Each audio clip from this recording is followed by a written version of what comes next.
ছোট মোটো একটা ঝামেলা হয়ে গেল। তো যাদের সাথে ঝামেলা, ছাত্রদের সাথে একটু গ্যাঞ্জাম হয়েছে, যাদের সাথে গ্যাঞ্জাম হয়েছে তারা আমাদের গোপালগঞ্জের একজাক সাংবাদিক নিয়ে গেছে আমারে অপমান করবে।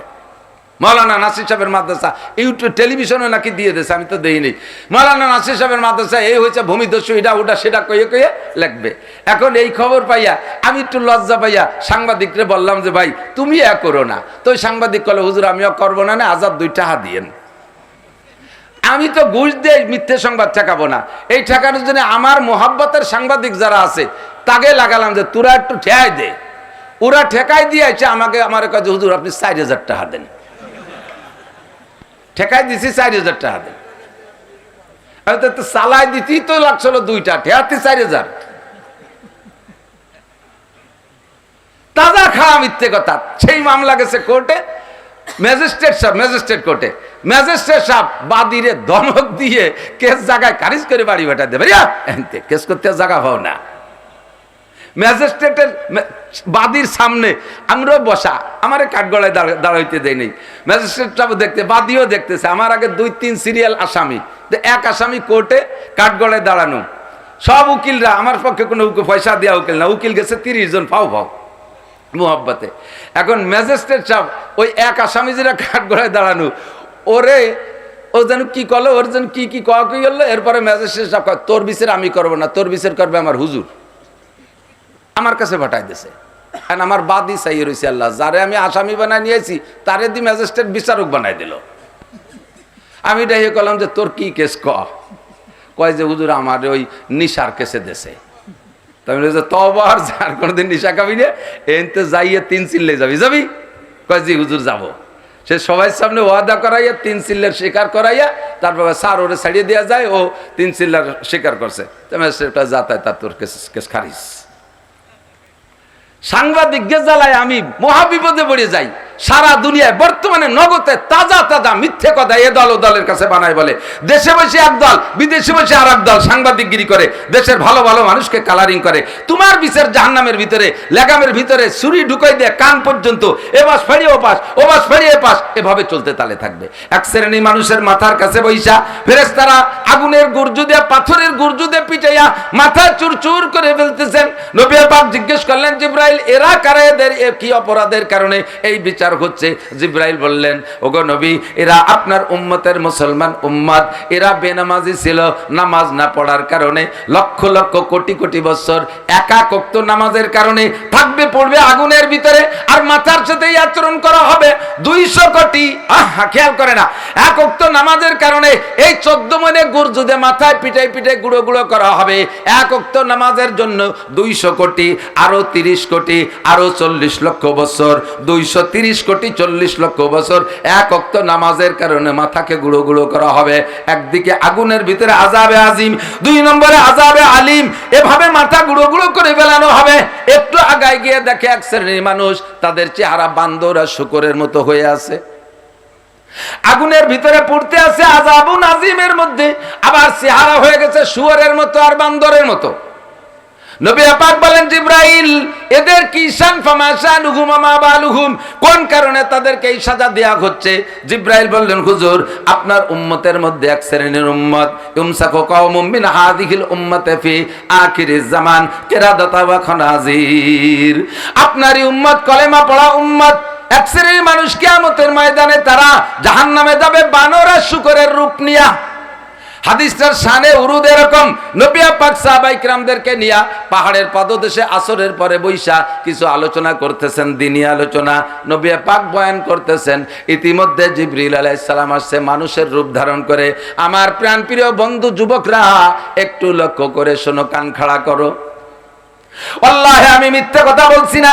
বিশ্বাস না হয় ফাইজুল কালাম এই মাদ্রাসায় থাকতে পারে, না হয় ভবানীপুর মাদ্রাসায় আছে। ফাইজুল কালাম লিখেছেন মুফতি ফাইজুল্লাহ সাহেব, হুজুরের হাদিসের কিতাবের মধ্যে দেখবেন হাদিস কান আসছে আল্লাহু আকবার, জিবরিল আলাইহিস সালাম এসে মানুষের রূপ ধারণ করে। সাহাবায়ে কেরাম চিনতে পারে নাই এই ভদ্রলোককে। আয়েশা নবী পাকের গা ঘেঁষে বসছে, সাহাবায়ে কেরাম একটু কেমন কেমন করতেছে। আমরা নবী পাকের থেকে দূরত্ব বজায় রেখে বসি, এই লোকটা কে নবী পাকের গায়ের কাছে এসে বসলেন? হুজুর তো চিনে ফেলাইছে। একটা গোপন কথা বলবেন, গোপন কথা তো সবার সামনে বলা যায় না। ওই লোকটা ভদ্রলোক হুজুরের হাত ধরে টান দিলেন। হাদিসের মধ্যে লেখছে ব্যাখ্যায় হুজুরের কেনি আঙ্গুল ধরে টান দিচ্ছেন, হুজুর একটু আলাদা আসেন, একটা গোপন কথা আছে। লোকটা হুজুরকে টেনে নিয়ে গেলেন। হাদিসের বর্ণনাকারী আব্দুল্লাহ ইবনে উমর রাদিয়াল্লাহু তাআলা আনহু, হযরত ওমরের ছেলে আব্দুল্লাহ রাদিয়াল্লাহু তাআলা আনহুমা, হুজুরের 19 জন বডিগার্ড সাহাবা ছিলেন, তার মধ্যে আব্দুল্লাহ ইবনে উমরও একজন ছিলেন। উনি বললেন, আমি তো হুজুরের বডিগার্ড, লোকটারে চিনি না, হাত ধরে নিয়ে গেল, সন্দেহ হচ্ছে কোনো ক্ষতি করে না বসে, তাই আমি গার্ড দেওয়ার জন্য একটু পিছে পিছে হাঁটলাম। আবার চিন্তা করলাম বেশি কাছে গেলে হয়তো গোপন কথা বলতে পারবে না, গোপন কথা বলবে বলেই না নির্জনে ডেকে নিয়ে যাচ্ছেন। এই জন্য দুই দিকের আমি দূরত্ব বজায় রাখলাম, একদিকে হুজুরকে চোখে চোখে রাখলাম, আর একদিকে আবার দূরত্ব বজায় রাখলাম যাতে গোপন কথা বলতে পারে। এদিকে সাথীরা 17 জন এক জায়গায় বসা, ওদিকে হুজুর আর লোকটা চলে গেলেন আরো খানিক দূরে। দুইজনে যাই একটা বেঞ্চের মতো পাথর আছে, ওই পাথরের উপরে পাশাপাশি করে বসলেন। আমি মাঝখানে দাঁড়িয়ে একবার এদিক তাকাই একবার ওদিক তাকাই। কিছুক্ষণের মধ্যে দেখলাম লোকটা হুজুরের কানের কাছে যে ফিসফিস করে যেন কি বলে হুজুরের কাছ থেকে লোকটা চলে গেল। এর মধ্যে হুজুর কেনুটা হাঁটুর সাথে লাগাইয়া, হাতের তালু থুতির সাথে লাগাইয়া, চোখের পানি ছেড়ে দিয়ে জরদার করে পানি পড়তেছে, আর নুরানি চেহারা বেমতির মতো পানি পড়তেছে, আর হুজুর কাঁদতেছেন। হুজুরের ইহমাররাত ওয়াজহুহু, চেহারাটা লাল হয়ে গেছে, অন্তাফাকাত আওদাজুহু, দুঃখে হুজুরের গলাটা ফুলে গেছে। আমি দৌড়ে আগে হুজুরের কাছে গেলাম, গিয়ে বললাম, ইয়া রাসূলুল্লাহ, মান ক্বালা মা ক্বালা হাযার রাজুল, মা ক্বালা হাযার রাজুল ওমা ইউবকি, এই লোকটা কি বলে গেল যার কথার পর আপনি কাঁদতেছেন? হাত্তা ইউনজারা, এখনো তাকে দেখা যাচ্ছে, আপনি বলেন আমরা তাকে ধরে বসবো। আপনার মনে কষ্ট দিয়া কথা কেন বলল? আপনার গায়ের রক্ত, আপনার চোখের পানি আমাদের কলিজার রক্তের চাইতেও দামি। আমার বুক কেটে দিতে পারি, তবু আপনার চোখের পানি দেখতে পারি না। এটা তো ছিল সাহাবায়ে কিরামের নবী পাকের প্রতি ভালোবাসা। এখনো লোকরে দেখা যাচ্ছে, বলেন ধরে নিয়ে আসবো। হুজুর বলেন, না, লোকটারে ধরা যাবেও না, ধরা লাগবেও না, তোমার সাথীদেরকে আসার ইশারা করো। সাহাবায়ে কিরামদেরকে ইশারা করলেন, ভাই এদিকে আসেন, হুজুর কাঁদতেছে। মুরগিতে ডাক দিলে যেমন বাচ্চাগুলো কুটকুট করে মায়ের পেটের নিচে চলে আসে, ইশারা করার সঙ্গে সঙ্গে 17 জন সাহাবা দৌড়ে হুজুরের পাশে বসে একই প্রশ্ন, হুজুর মা ক্বালা হাযার রাজুল ওমা ইউবকি, কোন কথায় আপনি কাঁদলেন? কি বলে গেল বলেন? এখনো দেখা যায়। হুজুর বললেন, লোকটারে দেখো না, তারে যাইতে দাও, বসো তোমরা সামনে। লোকটা কি বলে আমারে কাঁদাইলো শোনো। হুজুর বলতেছেন, লোকটা আমারে বলে গেল, ইউমসাকু কওমুম মিন হাযিহিল উম্মাতি ফি আখিরিজ জামান কিরাদাতা ওয়া খানাজির। ওগো আল্লাহর নবী, ময়দানে মাশারে যেদিন আপনারই উম্মত একদল বুড়াকে চড়িয়া জান্নাতে যাবে, আর একদল উটের পিঠে জান্নাতে যাবে, আর একদল ঘোড়ায় চড়ে জান্নাতে যাবে, আর একদল রফরফে চড়ে জান্নাতে যাবে। এক শ্রেণীর উম্মতকে 7 শ্রেণীর উম্মতকে আরশে আজিমের নিচে বসাইয়া আমি হাউজে কাউসার মুখে পান করায় দেব। আল্লাহ পাক তাদের 500 বছর পর্যন্ত নিজ হাতে খানা খাওয়াবে। এই সম্মানী উম্মত আপনার সমস্ত নবীদের সাথে কথা বলার আগে আপনার উম্মতের ফয়সালা আল্লাহ জান্নাত করে দিয়ে তারপরে ইব্রাহিম নবীর সাথে কথা বলবেন, আদম আলাইহিস সালামের সাথে কথা বলবেন। আপনার এই সম্মানী উম্মতের ভিতরে এক শ্রেণীর উম্মত, 2 শ্রেণীর উম্মত হবে। তারা এক দলের চেহারা হবে শূকরের মতো, আর এক দল হবে বান্দরের মতো। আমারে বললে আমার কলিজায় তীর লাগছে, কারণ নবীর কলিজায় তীর লাগাটাই স্বাভাবিক। আল্লাহ পাক নিজেই বলেন, আন-নাবিয়্যু আওলা বিল মুমিনিনা মিন আনফুসিহিম। প্রত্যেক নবী তার উম্মতের জন্য, উম্মত নিজের জন্য যতটা আপন, নবী তার চাইতে তার কাছে বেশি আপন। কথা বুঝাইতে পারি নাই? আমি আমার চাইতে কেউরে ভালোবাসি না। কথা কন, স্বীকার করেন না? আমি আমার চাইতে কেউরে ভালোবাসি না। আমার মুহাব্বতের স্ত্রী 2 জনে পড়ে গেছে নদীতে, বউ সাঁতার কাটতে পারে না, বাঁচানোর জন্য চেষ্টা করছি বহুত। লাস্টে যখন দেখি যে না বাঁচাতে পারতেছি রে, বরং ওর কারণে আমার মরা লাগতেছে, শেষ পেয়ে একটা জাড়ি দিয়ে লাথি দিয়ে ফেলাইতে নিজের বাঁচা নিচে বাঁচি। ঠিক কিনা? প্রত্যেকটা মানুষ আমার চাইতে, আমাকে আর আমার চাইতে আমি কেউরে ভালোবাসি না। আল্লাহ পাক বলেন, তুমি তোমারে যতটুক ভালোবাসো, নবী তোমাকে তার চাইতে বেশি ভালোবাসে। কন্যা সুবহানাল্লাহ। সেই নবী শুনবেন যে উম্মত বান্দরা শূকরের মতো চেহারা হয়ে হাসরের মাঠে উঠবে। তাই আমার কলিজায় আগুন লেগে গেছে রে ভাই জিবরাইল। আমার সাহাবায়ে কিরাম বললেন, ওগো আল্লাহর নবী, যারা বানরা শূকর হয়ে হাসরের মাঠে উঠবে আর জাহান্নামে যাবে, তারা কি ইমানদার না? আলাইসা শাহাদুন আল্লাহ ইলাহা ইল্লাল্লাহ ওয়া আন্না মুহাম্মাদান আবদুহু ওয়া রাসূলুহু, তারা কি কলেমায়ে শাহাদাত পড়বে না? তারা কি ইমানদার না? হুজুর বললেন অবশ্যই পড়বে। ক্বালা বালা, হ্যাঁ তারা কলেমা পড়বে। ইয়াসুমুনা ওয়া ইয়াহুজ্জুনা ওয়া ইউসাল্লুন, তারা নামাজও পড়বে, রোজাও রাখবে, হজও করবে, যাকাতও দেবে, তাবলীগেও যাবে, সরমনায়ও যাবে, পীরের কাছে মুরিদও হবে, জিকিরও করবে, তাহাজ্জুদও পড়বে, ইশরাকও পড়বে, আমিনও পড়বে, এমনকি তারা আলেমও হইতে পারে। তারপরেও তারা বানরের শুকরের চেহারায় জাহান্নামে যাবে। সাহাবায়ে কিরাম এই ভয়ের কথা শুনে থরথর করে কাঁপতেছে। এবার 18 জন ধরে কাঁদে। এতক্ষণ হুজুর একা কাঁদছেন, এবার 18 জন কাঁদে। এবার বলতেছেন হুজুর তাড়াতাড়ি কন, তাহলে যেই দোষের কারণে বানরা শুকর হবে আমাদের মধ্যে সেই দোষ আছে নাকি একটু বলেন। হুজুর বলেন ফামা বালুহুম ওয়া শানুহুম, তাদের দোষ কি, তাদের অপরাধ কি?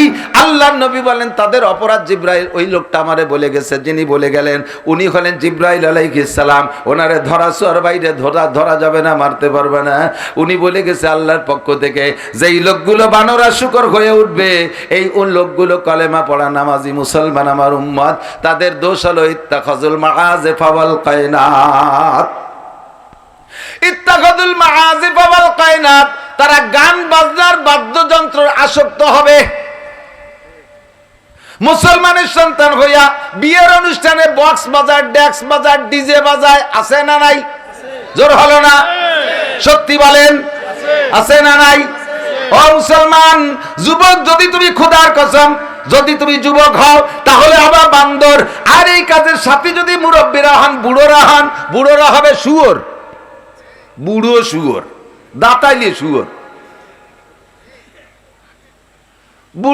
বুড়ো মানুষ নামাজ পড়ে, একটু সামাজিক বুড়ো, একটু সামাজিক বুড়ো নামাজ পড়ি। যে বিয়ের অনুষ্ঠান ছেলে পেলেকে কয়, আমার তো দিন নাই, তোরাও মুরিদ হয়ে গেছিস নাকি? একটু এগুলো আনবি না, একটু এগুলো আনবি না। ভোলাপান কয় আমি তো আপনার ভয়তেই যাইতে সাহস পাই নাই, যখন অনুমতি দিলে আর কি দেরি হয়। সন্ধ্যার আগে বড় বড় বক্স ড্যাক্স এনে বাড়ি ভরে সাজায়, ডোলের বাড়িতে মসজিদের মুসল্লিরা পেশাব করে দিছে। এক ইমাম সাহেব এসে আমার কয় হুজুর নামাজের মধ্যে যদি 1 ফুট বের হয়ে যায় তাতে কি অজু নামাজ ছুটে যায়? আমি কই গাদা, নামাজের মধ্যে 1 ফুট বের হলি নামাজ ছুটেনি, অজুই তো থাকে না। এই ঘটনা কি, কোথায় কি? কয় যে আমার 2 মুসল্লি সেদিনকে এই পাশের বাড়ি যে ঢোল বাজাইছে, জম্মের বাজানো, বুড়ো তো বাড়ির ঠেলায় 2 বুড়ো এসে করতেছে, বাবা শেষ রেখাতে ঠেকলো যেন 2 ফুট বার হয়ে গেছে, তাতে কি নামাজ ছুটে যায়? আমি তো কইছি না, তো 2 রেখাত, 2 বুড়ো মানুষ শেষ রেখাত, তাতে তো আমি বললাম যে পেশাব বার হয়ে গেলি তো নামাজ ধরি, অজুই তো থাকে না। ইমাম সাহেব কয় তাতে আমার নামাজও নয়, ওই নেই। ও বলে মুতে দিছে। ডোলের বাড়িতে মাটি কাঁপে, কতক্ষণ? এই ফাঁকা ডাঙ্গার ওই মাথায় একবারই বাজাচ্ছে, ঠেজনি আর একেবারে ঘরের গুনায়। হিন্দুকে ডোলের বাড়ি মাঝপথে থামিয়ে যায়। আর এই বক্স আর ড্যাক্স, এটা তো বৈদ্যুতিক সম্পর্ক, এটা ইথারের সাথে ভেসে চলে আসে। 1-2-5 কিলোমিটার দূরে হলে এটা যেন ঘরের কোণায় সারাটা রাত ঘুমোতে দেয় নাই। বিয়ের অনুষ্ঠান, মুসলমানি অনুষ্ঠান, বৌভাতের অনুষ্ঠান, যে কোনো ধর্মীয় অনুষ্ঠানে তো করে, ধর্মীয় অনুষ্ঠানেও করে আর এমনি অনুষ্ঠানেও করে। গান বাজনা বাদ্যযন্ত্র যারা ব্যবহার করবে তার বুড়োগুলো হবে শুয়োরের মতো আর যুবকরা হবে বান্দরের মতো। এভাবে জাহান্নাম বুঝিয়ে দেবে তুমি শুয়োর আর বান্দর কেন হইলে, এই কারণে হইলে। তোমার গাল ফাড়া হলো কেন? তুমি মিথ্যে সাংবাদিকগিরি করেছো। তোমার গাল ফাড়া হলো কেন? মিথ্যে সাংবাদিকগিরি করেছো। জিনাখোরকে কি করা হবে? একটা চুলা, আমাদের এখন তো সব গ্যাসের চুলো হয়ে গেছে, আগে ছিল না মাটির চুলো বাড়ি, মুখের দিক ছোট নিচের দিক ছড়ানো। জাহান্নামের চুলোগুলো এরকম হবে, মুখের দিক ছোট নিচের দিক ছড়ানো। এর ভিতরে নারী আর পুরুষ ব্যভিচারিণীকে ঢুকই দিয়ে আগুন দিয়ে পোড়াচ্ছে আর উপর দিক ভেসে চলে আসতেছে। ওরা উঠা ভাব বেরোয় যায়, আবার একে ধাক্কায় সা করে নিচে চলে যাচ্ছে। হুজুর বললেন এদের কোন কারণে এই শাস্তি? এরা হলো জিনাখোর, ব্যভিচারিণী। একটু আগায় দেখে, আল্লাহু আকবার, নবী পাক বলেন একটু আগায়া দেখি আগুনের সাগর, আগুনের আবার আগুন মানে রক্তের সাথে আগুন মিক্সার, পানি তো পানি, পানিটা এমনি পানি না, পানি হলো রক্ত। ওই রক্ত থেকে দাউ দাউ করে আগুন বের হচ্ছে। এই রক্তের সাগর, আগুনের সাগরের ভিতরে মানুষ হাবুডুবু খাইতেছে, কিনারের দিকে আসার চেষ্টা করতেছে, আবার কাছে আইসা উঠা উঠা ভাব হয়ে যায়। কাছে পাথরের স্তূপ করা, পাথরের স্তূপ করা আছে। একজন ফেরেশতা ওখানে দাঁড়িয়ে এই পাথর দিয়ে তার মুখে মাইরে দেয়, এমন জোরে মাইরে দেয় যত দূর থেকে এসেছে আবার অত দূর চলে যায়, আবার ওই পাথরটা সিটে দূরে চলে যায়। ওই লোকটা কিনারের দিকে আসার চেষ্টা করে, এমন করে মারতেই আছে, মারতেই আছে। আগুন আর রক্ত মিশ্রিত সাগরের ভিতরে হাবুডুবু খাইতেছে। নাক দিয়ে মুখতে রক্ত পানি, রক্ত আগুন ঢুকে যাচ্ছে, পিছন দিয়ে বেরিয়ে যাচ্ছে। এই লোকটাকে লক্ষ লক্ষ বছর এই সাজা দেয়া হচ্ছে এবং হবে। হুজুর বলেন ফামা বালুহুম ইয়া জিবরাইল, জিবরাইল এই লোকটাকে কোন কারণে এই শাস্তি দেয়া হচ্ছে? জিবরাইল বলেন হুজুর এইটা হলো আপনার উম্মতের ঘুষখোর উম্মত। ঘুষখোর, ঘুষখোর অফিসার, ঘুষখোর ডিসি, ঘুষখোর এসপি, ঘুষখোর ওসি, ঘুষখোর জজ, ঘুষখোর ম্যাজিস্ট্রেট, আরে ঘুষখোর পুলিশ, ঘুষখোর এলজিডি অফিসার। খালি ঘুষখোর পুলিশকে দোষ না, পুলিশটা ঘুষ পায়ও না, পরিমাণ মতো পায়ও না। আমি তো রাস্তাঘাটে দেখলি পুলিশ যে আমার, পুলিশের পর আমার এত মায়া।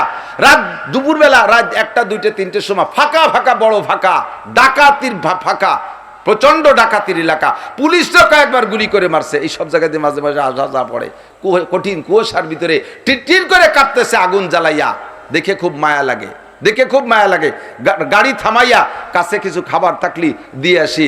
রানিংয়ে যে সমস্ত পুলিশরা পরিচিত, জানে যে হুজুর পান খায়, হুজুরের গাড়িতে পান আছে, দাঁড়াই যখন গেট খুলে দেই, দেখে হুজুর পান আছে নাকি, একটা পান দিয়ে যান। এই বুড়ো বুড়ো পুলিশরা আমার কাছে পানও খায়, আমার বড় মোহাব্বত লাগে। ওরা তো ঘুষ পাই না, সারা দিন রাত ভরে দৌড়ে 100-200 টাকা পায়। মোটা মোটা জায়গায় বসে, যার শেয়ার যত বড় তার ঘুষের পরিমাণ তত বড়, কথা কয় না? যার শেয়ার যত বড় তার ঘুষের পরিমাণ তত বড়। ঘুষখোর অফিসার, ভালো করে জেনে নিও, নির্বাচিত সরকারের আমলে অফিসাররা অত ঘুষ খাতি পারি নেই। নেতাদের চাপের ভয়তে অথবা নেতাকে ভাগ দেওয়ার ভয়তে যে কোনো কারেন্টও চাপি চুপে খাইছে। এখন নির্বাচিত সরকার নাই, আশের বাচ্চার মতো দমাদম গিলিয়ে সারতিছে। নির্বাচন হওয়ার আগে যাটাই নিয়ে পারি, কতক্ষণ কোর্ট কাছারি আদালত ফৌজদারি এলজিডি ফেলজিডি জিয়ানে যা আছে, যে জায়গাতে আশের বাচ্চায় শামুক খায়, ও কি সাবাই খায়? আপনাকে দেশটা আশ আছে, আসে কি সাবাই খায় নাকি? হ্যাঁ, শামুক রান্দিয়ে খায়, দইরে এই কাঁচা মারি দেয়, এই গলায় বাইতে যায়, জাহিদে আবার গেলে, এই অফিসাররা ওইরকম গেলে। আল্লাহর রহমতে, আল্লাহর রহমতে আমাদের গোপালগঞ্জের বর্তমান ডিসি সাহেব আল্লাহ ওয়ালা মানুষ, দিনদার মানুষ, আমানতদার মানুষ। তার অধীনে থেকে অনেকেই জুত করতে পারতেছে না আশা করি। তারপরও কেউ যদি কোনো কানে দেখাইতে সেটা শেখাইছে। তবে সাবধান, আবার এলাকায় আছে কিছু ঘুষখোর মাতুব্বার। সুবহানাল্লাহ, কোন কি করবেন? ঘুষখোর মাতুব্বার আছে না নাই? আগের থেকে বিষয়টা ভালো করে জানি শুনে কয় টাকা দিবি, বাসায় নিয়ে আসবো। যে কয় টাকা জরিমানা হবে সেই কয় টাকা, জরিমানার টাকাও যদি হয় তাও মাতুব্বার সাহেবের হাতে নিয়ে, এবার মাতুব্বার সাহেব হালাল করে ফেলাইছে, যার জরিমানা তারে দেয় না। আছে না নাই? বুড়ি কাটিয়ে ফেলবে, দুদু পেট ফাড়িয়ে বেরোয় ফেলবে। সাবধান, চলের গোশ কেটে দেওয়া লাগবে, পেটের গোশ কেটে দেওয়া লাগবে, পাছার গোশ কেটে ফেলা কেটে দেওয়া লাগবে। হুজুর বলেন এই ঘুষখোরদের এই আযাব হচ্ছে। পড়লাম একটা ওয়াজ চলে গেল, আর একদিক কি দেখি আছে তা তো করতে পারতেছি না। এটাই সিস্টেম। আমার মনে হয় যে এলাকায় যা দরকার আল্লাহ তাআলা বক্তাকে তা শিখিয়ে দেয়। আয়াত পড়ছি একদিক, কবতা সরি চলে যাচ্ছে আর একদিক। এই জান্নাতি আর জাহান্নামী প্রত্যেককে ভাগ করে দেবে। জাহান্নামীদের সামনে আবার ওই সেই দুম্বাটা তো জবাই হয়েছে নোম্যান্স ল্যান্ডে, আরাফাতে, ওই আরাফে ওখানে সেই দুম্বাটা ওরাও দেখছে, এরাও দেখছে। জান্নাতীদেরকে যখন বলা হয়েছে লা তামুতুনা ফিহা ওয়া লা তাহইয়াউন, এর মধ্যে মরবাও না, হবাও না, চিরকাল থাকবা, কোনোদিন এর থেকে বের হওয়া লাগবে না, তখন জান্নাতীরা খুশি হইয়া আরো তাদের খুশি বেড়ে যাবে। আলহামদুলিল্লাহিল্লাযী ক্বাদ ওয়াজাদনা মা ওয়া'আদানা রাব্বুনা হাক্কা। আল্লাহু আকবার। জান্নাতীরা খুশি হয়ে বলবে, আল্লাহ সব প্রশংসা তোমার, তুমি যাহা ওয়াদা করেছো। আমাদের তেলিগাতির মাঠে তো নাসির হুজুরতে এই কইয়াইছিল, এ সবই পেয়ে গেছি, কাজেই তোমার সমস্ত প্রশংসা সবই কেবল তোমারই রব্বুল আলামিন। কথা বলেন, বলেন প্রশংসা সবই কেবল তোমারই রব্বুল আলামিন। হে রব্বুল আলামিন, তোমার সব প্রশংসা, যা ওয়াদা করেছে সব তুমি দিয়েছো। কথা কন। এবার জাহান্নামীরা বলবে, রব্বানা মা জাবাতা বাইনা আইদিনা, আল্লাহ এটা কি জবাই করলে?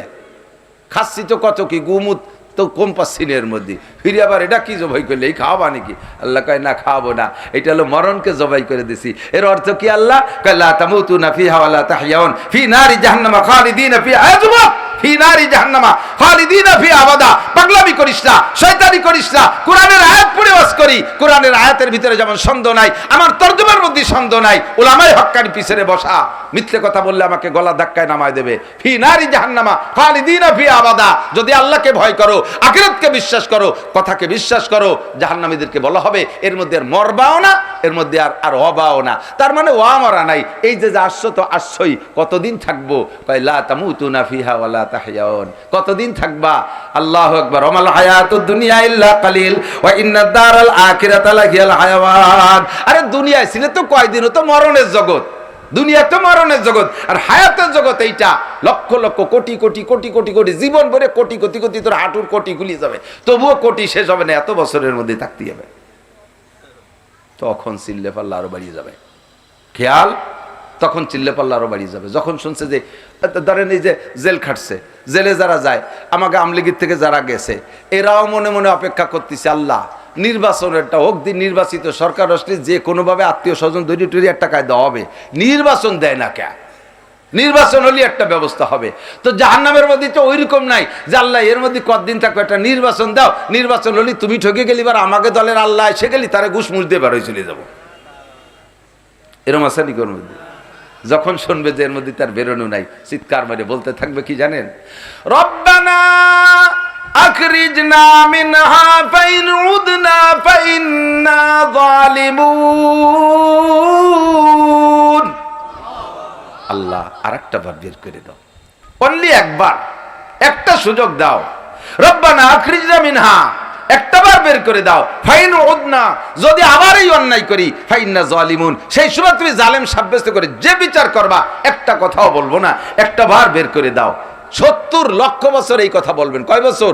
70 লক্ষ বছরের মধ্যে আল্লাহ এই কথারও জবাব দেবে না। চিল্লাইতে থাক, চিল্লাইতে থাক, 70 লক্ষ বছর বলবেন আরেকটা বার বের করে দাও, আরেকটা বার বের করে দাও, আরেকটা বার বের করে দাও। সুদ খাবো না, ঘুষ খাবো না, চুরি করবো না, জিনা করবো না, ব্যভিচার করবো না, গান শুনবো না, গান বাজাবো না, আল্লাহ ডাকাতি করবো না, আইন ঠেলবো না, মিথ্যে সাক্ষী দেবো না, মিথ্যে মামলা করবো না, আল্লাহ আমি সাংবাদিকগিরি উল্টো পাল্টা করবো না। আরেকটা বার পাঠিয়ে দাও। 70 লক্ষ বছর ভিতরে আল্লাহ জবাব না দিয়ে 70 লক্ষ বছরের মাথায় যে একটা জবাব দেবেন, জবাবটা আপনার পজিটিভ নয়, জবাবটা হবে আপনার নেগেটিভ। আল্লাহ পাক বলবেন ইকসাউ।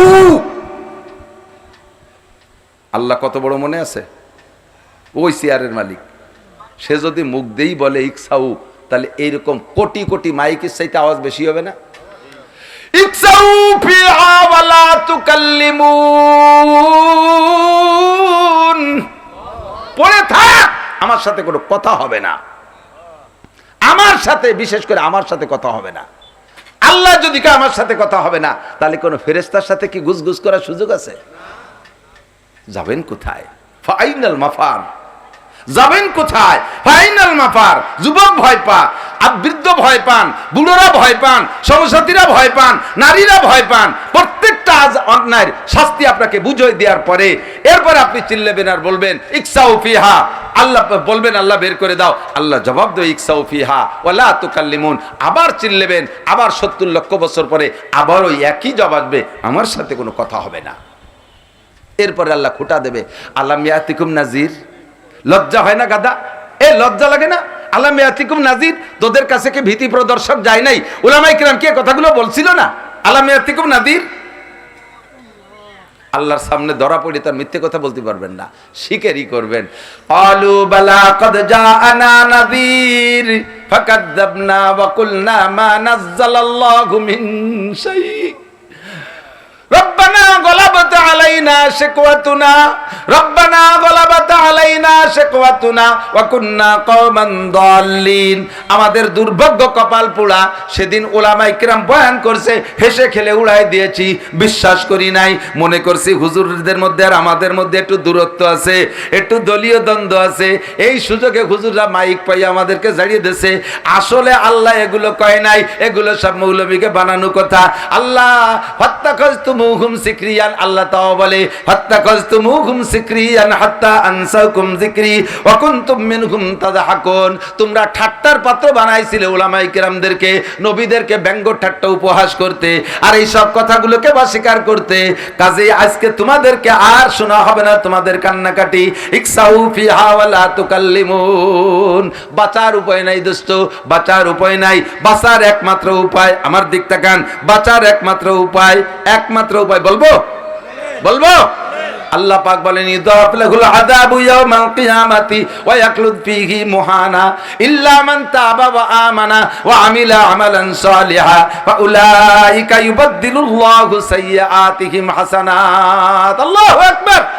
আরে জোরে বললে আপনি পাগল হয়ে যাবেন খুশিতে। কি সুসংবাদ আমি নিয়ে আসছি। আল্লাহ পাক বলেন নাসির, তুমি যেভাবে ভয় দিছো আমার বান্দা তো নিরাশ হয়ে যার কায়দা। এভাবে ভয় দিও না, একটু সাহস দাও। লা তাকনাতু মির রাহমাতিল্লাহ। কুল ইয়া ইবাদিয়াল্লাযীনা আসরাফু আলা আনফুসিহিম। আমার আল্লাহ বলেন নাসির, তুমি তাড়াতাড়ি বলে দাও বান্দা কত বড় ভয় পাচ্ছে, বান্দার কলিজা শুকাই যাচ্ছে, নিরুপায়, মনে করছে আর কোনো উপায় নাই। আমি আল্লাহ পাক অত কঠোর থাকবো না। আমি রহমান, আমি রহিম, আমি গফুর, আমি গফফার, আমার কাছে ব্যবস্থা আছে। বলে দাও কুল ইয়া ইবাদিয়াল্লাযীনা আসরাফু আলা আনফুসিহিম, হে আমার বান্দারা যারা সীমা লঙ্ঘন করেছে, অন্যায়গুলো করেছো, তোমাদের জন্য আল্লাহ সুসংবাদ। লা তাকনাতু মির রাহমাতিল্লাহ, আল্লাহর রহমত থেকে নিরাশা হওয়ার দরকার নাই। তাহলে নিরাশা হব না, তাই কি উপায় আছে বলে দেন। আল্লাহ পাক বলেন ইযাফ লাহুল আযাবু ইয়াওমাল কিয়ামাতি ওয়া ইয়াখলুদ ফীহি মুহানা। জাহান্নামের ভিতরে যে সাজার কথা বলা হয়েছে এটা ডবল কে ডবল তো দেয়াই হবে, শুধু ওই ব্যক্তিকে বাঁচাই দেয়া হবে। ইল্লা মান তাবা, ইল্লা মান তাবা, আমার সাথে একটু বলেন ইল্লা মান তাবা, আবার বলেন ইল্লা মান তাবা ওয়া আমানা। বলেন না, কঠিন হয়ে যাচ্ছে নাকি? ইল্লা মান তাবা ওয়া আমানা ওয়া আমিলা আমালান সালিহা ফাউলাইকা ইউবাদদিলুল্লাহু সাইয়্যাতিহিম হাসানাত। এই যে গুনার কথা বলছো, শাস্তির কথা বর্ণনা দিছো, এটাকে যেভাবে তুমি বলছো তার চেয়ে 1000 গুণ বাড়াই দেওয়া হবে। শুধুমাত্র ওই ব্যক্তিকে ছেড়ে দেওয়া হবে, ওই ব্যক্তিকে আযাব দেওয়া হবে না যেই ব্যক্তি এক্ষুনি তওবা করলো। ইল্লা মান তাবা, যে কয়টা গুনার কথা বলেছি যারা করে থাকেন, যার জন্য সেই জানেন। সাহিবুল বাইতে আদ্রা বিমা ফিহে, ঘরওয়ালাই জানে ঘরের মধ্যে কি আছে। কতক্ষণ আমি মাওলানা নাসির, এই গোপালগঞ্জের কৃতি সন্তান, দক্ষিণবঙ্গের গৌরব ইত্যাদি গল্প দিয়ে আমার এখানে স্টেজে উঠানো হয়েছে। আমার ভিতরে কি দোষ আছে এটা আমি জানি। এইটা যদি আপনাদের সামনে প্রকাশ হয়ে যাইতো, আপনারা সম্মান তো দূরের কথা, আমার জুতো দিয়ে পিটাইতে লজ্জা বোধ করতেন। এমন সমস্যা আমার মধ্যে থাকতে পারে। সাহিবুল বাইতে আদ্রা বিমা ফিহে, ঘরওয়ালা জানে ঘরের মধ্যে কি আছে। ঘুষখোর মাতুব্বারকে এখনই তওবা করেন। সুদখোর এলাকার জনগণ, সুদখোর আর সুদদাতা কারা আছেন এখনই তওবা করেন। গান বাজনা যারা গাইছো বাজাইছো তারা তওবা করো, নইলে শুকর আর বানরের মতো হবা। মিথ্যা সাংবাদিক যারা তারা তওবা করো, মিথ্যা সাংঘাতিক যারা তওবা করো, নইলে কিন্তু লেগাম ফড়া খাইবা। নামাজ যারা পড়ো নাই তারা এখনই রেডি হয়ে যাও, নইলে কিন্তু 14 মানে গুরজুর বাড়ির ঠেলায় মাথা শুরু হয়ে যাবে। ইল্লা মান তাবা, শুধুমাত্র যারা তওবা করে, ওয়া আমানা, আর এই কথার পর বিশ্বাস রাখে, ওয়া আমিলা আমালান সালিহা, স্টার্টিং বাম থেকে ডান দিক ঘুরাই দিয়া আমলের জন্য প্রস্তুতি নেয়। আল্লাহ পাক তাদের জন্য বলেন ফাউলাইকা ইউবাদদিলুল্লাহু সাইয়্যাতিহিম হাসানাত। বিগত জীবনে যত গুনাহ করেছো সব গুনাহ মাফ করে দিয়ে গুনাহ সংখ্যা পরিমাণ নেকি তোমারে বানায় দেওয়া হবে। আর নাই সুসংবাদ, আমি ফাইনাল খেলা কই ফেলাই দিছি। তাহলে কি তওবা করা যাবে? একটু বলেন যাবে? এখনই তওবা করা যাবে? বলেন আস্তাগফিরুল্লাহ। এই আস্তাগফিরুল্লাহ, মুখির আস্তাগফিরুল্লাহর 5 পয়সা দাম নাই। এ হলো বিলেত তওবার মতো। বিলেতে ভাজা মাছ খাইয়ে যদি বাড়ির মহিলার সামনে পড়ে যায়, বিটিকে হাতের মাথা যা থাকে তাই যে মাছ বাজা ভাঙ্গা বাড়ি না ফিরিয়ে পাইছে দেশে বাড়ি। বিলের মাজা, ছোট মাজা, বেহাতিকে ক্যাক করতে কয় জীবনে মুজিয়ে গেল আর ভাজা মাছ চুরিয়ে খাবো না। এইরকম বাড়ি দড়ি খাইয়ে পাইছে, তা যায় নাকি? তো বাড়ি খাইয়ে গড়তি বিলের তো হাসপাতাল মাছার তল। ওই জায়গা যে 2 গড় দিয়ে যান ভালো হয়ে গেছে, কয় না আমরা কি তো আবার ঠিক থাকতে পারি নাকি? আমাকে আড়ি নাই, কড়ই নেই, জাল নাই, দড়ি নাই, মাছ মারিও খাতে পারবো না, ভাইজিও খাতে পারবো না। ওইরকম ভাইজে থবে চুরিয়ে খাবো, বাড়ি দড়ি খাবো, এভাবেই জিন্দগি কেটে যেতে হবে। বাড়ি যখন খাও সেই সময় তওবা করো, বাড়িতে যখন সুস্থ হয়ে যাও সেই সময় আবার সেই কর্মকারের লোহা, কর্মকারের লোহা বাড়ি শব্দ শুনছেন? বসা কর্মকার ছোট্ট একটা বাড়ি দেয়, আর ওই দাঁড়ায় নিয়ে একজন 5 কেজি হ্যামার দিয়ে বাড়ি, দুইজনের বাড়ি মিলে শব্দ কি হয় জানেন? যেই সেই, যেই সেই, যেই সেই। আপনারা দুইজন বাড়ি হচ্ছেন, লোহাই কয় আমারে বাড়ি হলি সোনা হব না কোনোদিন, রূপও হব না কোনোদিন, তামা পিতেল হব না, কাশি কুদাল হতে পারি, কিন্তু লোহা লোহাই থাকবো। যেই সেই, যেই সেই। এই যেই সেই বাদ দিতে হবে, আজই তওবা করতে হবে। তওবা হলো তওবা বল্লভ সুবহে বরকাত দিলপুরা জৌকে গুনাহ মাসিয়াত রাখান্দামি ইয়াজাত যে ইস্তিগফারে মা। মুখে মুখে আস্তাগফিরুল্লাহ, আবার ভিতরে গুনার জজবা তৈরি হয়ে